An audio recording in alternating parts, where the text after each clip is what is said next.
Gayatri and her colleagues are going to share some specific examples, outcomes, and what to look forward to as we head into COP29. So Gayatri, over to you. Let me start with our experience at SB. We had a very productive time there. Generation Atomic, we were able to sort of go for both the weeks. And we had done a little bit of prep work before also that my colleague will explain what kind of prep work we had done. But I guess the acronyms issue always comes up. And I think the best way around it is just to immerse yourself very deeply into it. Keep hearing those acronyms over and over again, and eventually I think you'll be able to sort of make sense of what it is. So this presentation does have a few acronyms within it, and hopefully by the end of it, they start making a little bit more sense. You might end up speaking a little bit of this lingo also. But without further ado, let me just give a brief introduction on myself. My name is Gayatri Karnik. I am an International Policy Fellow at Generation Atomic. My background is actually in international relations. I've been involved in UN processes before, but my first time at UNFCCC was at COP28, and that's where this was via N4C. So I see a lot of familiar faces from there. So it's nice to see that people are continuing over. If we have not, I hope to meet all of you at COP29. And I'll be covering a few topics that are more state-based. So the UAE consensus, GST dialogue, all these things will make sense eventually. But my colleague will cover more of the finance aspects of what Oleg was talking about. This meeting was sort of priming for us to go to COP29, and a majority of what they were talking about was climate finance. My colleague will be covering that. But these are also important things to know as we head there, especially expectations from COP29. And I think Eric has already shared this in the chat before, but we have done a blog on our experiences there, and it will cover mainly exactly what we're talking about here with just a few additions. So if you're interested, if you found this a little bit faster to follow, the blog would be a good sort of alternative or supplement to this. So what is the UAE consensus? Last year, 2023, was the first sort of stock taking of where we are in terms of all the climate action plans countries are taking. And we sort of came to a conclusion that our current actions are not enough to meet the goals of the Paris Agreement. The goals of the Paris Agreement are essentially limiting global temperature rise to 2 degrees, if not 1.5. So we decided that our actions are not enough. So we came up with the outcome document, which essentially gives a pathway on how we can align our next round of climate action plans with the goals of Paris Agreement. And this, I think, was a very sort of technical document, but it was also the first of many. And I'm sure a lot of people will recognize this in this forum, but this was the first time sort of nuclear energy was recognized in an outcome document. So this was under the energy outcomes paragraph. And this was one of the most important sort of paragraphs that came out of it in terms of meeting our climate change targets. So it just basically said that recognizes the needs for rapid and sustained reduction in greenhouse gases and accelerating zero and low emissions technologies like nuclear. This paragraph also included some other things, like tripling renewable energy, doubling energy efficiency, phase down of unabated coal, phasing out inefficient fossil fuel subsidies. But overall, this is a very important paragraph. And if we're heading to COP29, then this paragraph 28, you might end up hearing this in a lot of different places. And it's good to know that this is what it's referring to. And we are included in it, which I think is a great start. So basically what happened is now at SB60, people looked at the outcomes of the GST in those documents, including paragraph 28, and they discussed how can countries implement those outcomes. So parties expressed their thoughts on what the GST outcome was and how they can go about implementing it. Within this, paragraph 28 was widely acknowledged and discussed, but despite being a part of the GST outcomes, nuclear energy was not deliberated on, and other aspects of paragraph 28 were focused on instead, which is a shame. In the end, this dialogue focused on incorporating the previous outcomes of the GST into the next round of climate action plans, and this is a word you'll be hearing it everywhere in the next COP: NDCs. Nationally determined contributions are sort of a more complicated way of saying national climate action plans, and every country submits it periodically. We'll go over that period soon, but they include targets, policies, and measures, including your energy mix and how you can sort of reduce emissions via your energy mix. So NDCs are a core of the Paris Agreement. That's how states communicate what they want and what their sort of actions are to meet climate targets. And nuclear powered states often include nuclear energy in their NDC mix because it's a very important part of mitigation strategies. They're like the way that they meet climate targets are via these NDCs. So they happen every 5 years. Countries update their NDCs to be more ambitious. So implementing NDCs is a periodic process, and you have in the middle, you have the global stocktake that we discussed before, where there was a sort of global understanding of where we are in terms of our climate change. But there's also biannual transparency reports, which are submitted by states periodically to say what our emissions are and how we are incorporating this emissions from our climate action plans. So they prevent states from backsliding on their ambition. So the next round of climate action plans can be more ambitious and more sort of in line with what we want from like our goals in the Paris Agreement. Now, the third round of NDCs are due early 2025. This means that incorporating the GST outcomes is important, but also it will be reliant on the outcomes of COP29. So whatever happens at COP29 will directly influence what goes into these. And this gives us an opportunity to highlight the critical role of nuclear energy to parties so that their climate action plans are inclusive of all forms of energy. And this is just a brief timeline of what we are and where we are going towards. So 2015 was the Paris Agreement.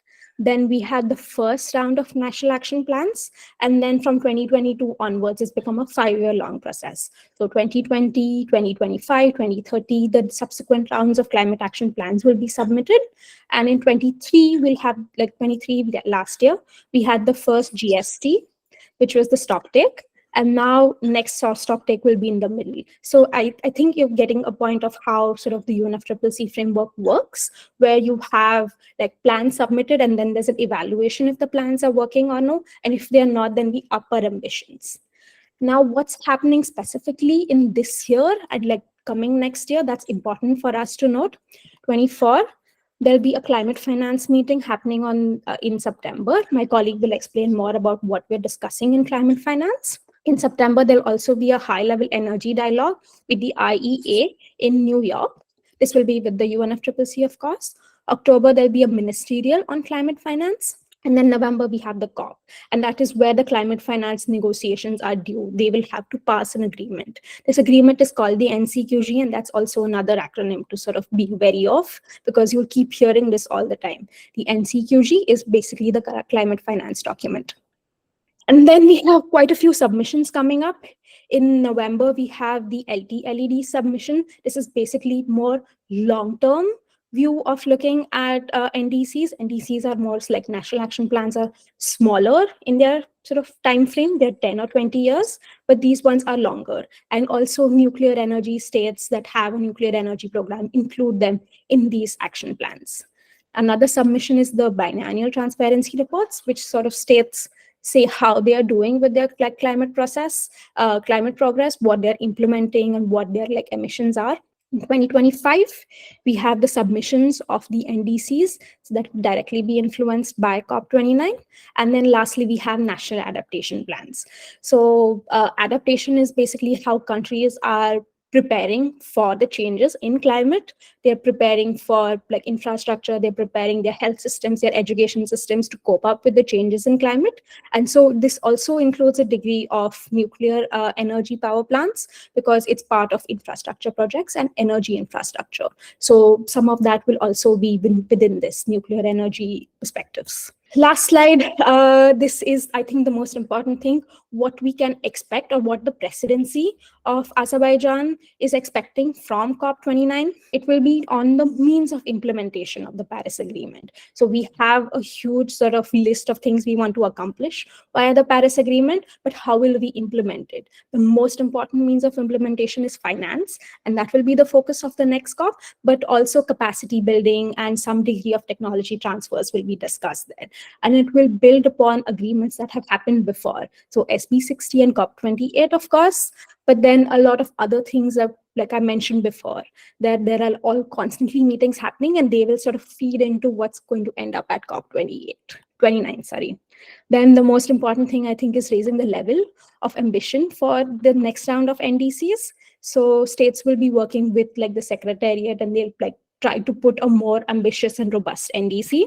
Then I think this is probably where the most amount of discussions will be happening at COP29, which is the climate finance document, the NCQG. And there are sort of a lot of debates in this that my colleague will cover briefly. But would it be just a public finance document, or would there be involvement of the private sector? And the presidency expects there to be a little bit of push and pull, but also it wants to include the private sector within this document. And then lastly, finalizing the guidelines for Article 6, which my colleague will also cover. He's been following this for a really long time, and I think his perspectives would be sort of more interesting on this. So that is the end of my presentation. I hope the acronyms weren't overwhelming. But overall, I hope that it gives you an insight of what we can expect from COP29. And I want to thank all the people in charge of sort of organizing this call, IYNC and N4C, for coordinating all of this. And I will hand it over to my colleague, Vlad. So thank you, everyone. I'm Vladislav Malashevshyy, colleague of Gayatri's colleague, also working with Generation Atomic. So thank you for the introduction, Oleg and Gayatri. I will cover specifically the part about financing. So as it was mentioned by speakers before me, this year will be focusing in particular on finance. And so you will hear a lot of acronyms from me, but I will try to make them as simple as possible. So every year, COPs have usually some specific focus, and this year it will be about finance, in particular about the NCQG. So let's start with this one. What does it mean, NCQG? NCQG stands for New Collective Quantified Goal on Climate Finance. It is to be set from a floor of 100 billion US dollars per year. And it has to take into account the needs of developing countries. So why is it called New Collective Quantified Goal? Because it comes from the previous Collective Quantified Goal. So previously under COP9, it was decided to have this 100 billion finance goal to be met each year. It actually was met for the first time only 2 years ago.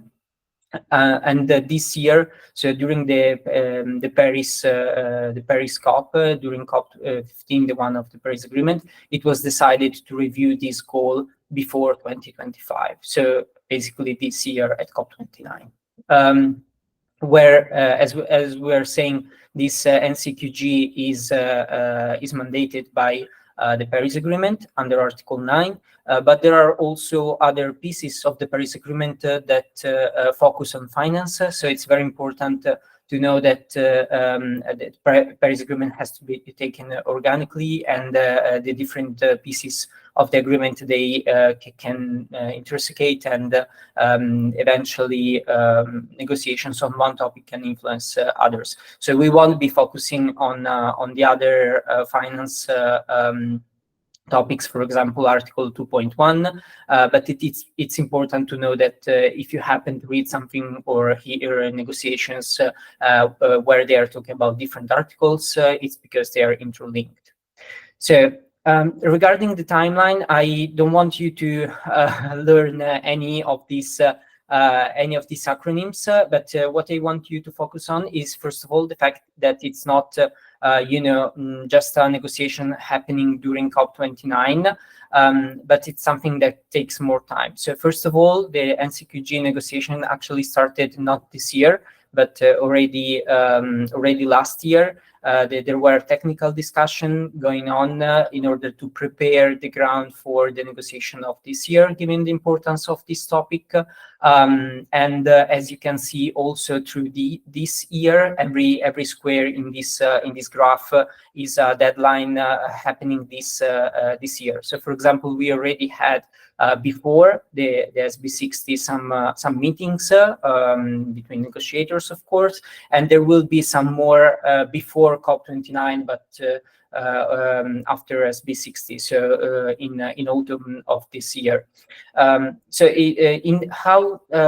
why it is important that there are so many meetings? First of all, because we need to understand that not everything is happening only at COP29, and secondly, and most importantly, there are these yellow squares, the submissions, which are of course open for negotiators, so countries can submit their views to the Secretariat so that the UNFCCC can work on their inputs in order to provide a draft text before they meet.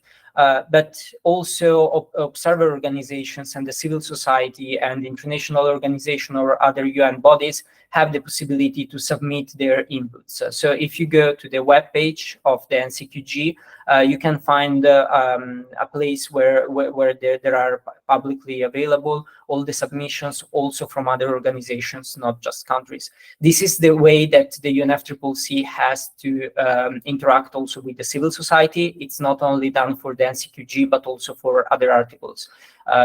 That's just a point to keep in mind to understand how people can get involved with the process. So let's now come to why it is important for nuclear energy to focus on finance topics, because usually we try to focus more on the mitigation part, on how to reduce emissions, on the energy discussion, but actually financing, of course, is important. First of all, because financing is one of the greatest challenges for nuclear. As we all know, one of the biggest barriers is the high cost of nuclear, at least in the early stage for the capital, the needs for building the nuclear power plants. So of course these financing challenges are important, and it's important that we give attention to the discussion going on, so that we understand what's going on and how the frameworks are shaping. Secondly, as Gayatri and also Oleg mentioned at the beginning, last year they have achieved an important milestone, which is having nuclear mentioned in the final decision. We have nuclear in the GST text, but that's not enough. So we all understand that in order to actually implement and have nuclear in the energy mixes of different countries, we need to keep the attention high, as at the moment it's of course that there are also many other energy sources on the focus. So it's important that also when discussion is about financial mechanisms, we try to put some attention on the fact of being technologically neutral to different sources, so that some don't get excluded. Then, as I was mentioning, there are also other needs, not only for nuclear, but that is relevant also for this sector. The inclusion of some stages of project development, some early stage costs, or, for example, the creation of capacity building in some countries. So moving to also the other points, we have also the fact that the NCQG is specifically for developing countries, so it's a financial mechanism which is set so that developed countries can help developing countries meet their financial needs. So when we are talking about different countries and the help from one country to another, of course, we are also talking about the possibility of having transborder projects and the access for developing countries to nuclear. So this is not. So this is also an important topic for nuclear, as not many nuclear projects are transborder. Usually, or sometimes they are inside the country. So that's also a relevant topic. So what happened during the SB specifically? So also here you will hear a lot of fancy words which you may not use every day. I for sure do not. So the first one is quantum. Quantum is actually very easy to understand. It means how much. The discussion about how much money will be put on the table, we know it will be at least 100 billion. But actually it will be much more. So the current discussion is which is going on, we are talking about around 1 trillion, but some countries are mentioning something like 5 trillions or other numbers like these. So this discussion is more political, so most probably it will be held during the COP, and during the SB it hasn't been covered that much. There are also other topics, for example, the qualitative elements. What does it mean? It means, for example, talking about the definition. So what does, for example, climate finance mean? What goes under climate finance? Which sectors of the economy, which mechanisms, etc. Or definitions about what is constitutionality. A lot of definitions. And then the important topic of who can use the funds. So which developing countries can access them, which organizations or how parties can use the money through this NCQG. And then where this money will come from. So are we talking about private money? Are we talking about public funds, or maybe a bit of that and a bit of the other one? Are we talking as well about more international or domestic investments, and also how this money will be provided through loans, grants, blended finance, taxes, and so on? We don't have answers to these topics yet, so I'm just mentioning this list to make you to pass the idea that negotiators during this session were putting a lot of things on the table just to understand what are the options for different countries, but we don't have answers to this yet, so we don't know the mechanism, how it will look like. We have to wait for COP29.